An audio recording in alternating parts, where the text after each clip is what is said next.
افزایی جهان بیگانه شو بیگانه شو با نگاری خانگی هم خانه شو هم خانه شو با نگاری خانگی هم خانه شو هم خانه شو یک چند در خوابی گران بردی بسر چون غافلان چندی دیگر در عاشقی افسانه شو افسانه شو چندی دیگر در عاشقی افسانه شو افسانه شو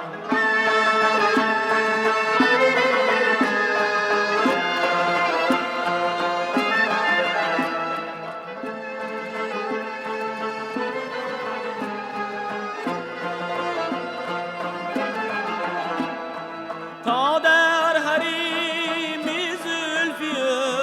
گستاخ گردی همچی بود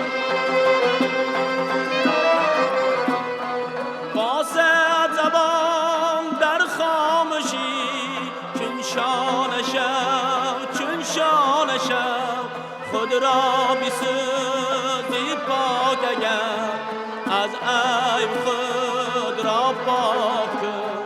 دریا چون اتمانی شدم دردانه شو دردانه شو دریا چون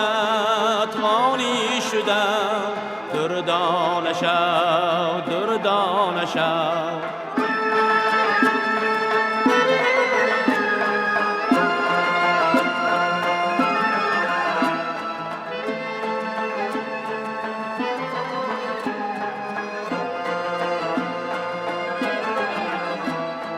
شبنم زراهی نیستی با مهری تابان شد یکی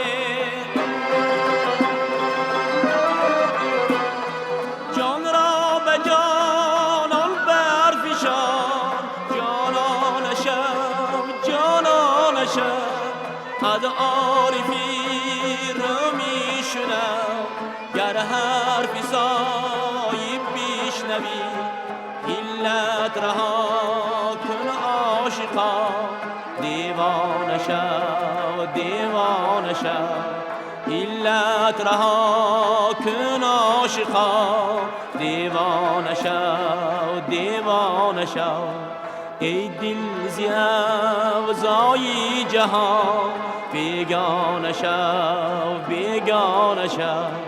با نگاری خانگی هم خانه شو هم خانه شو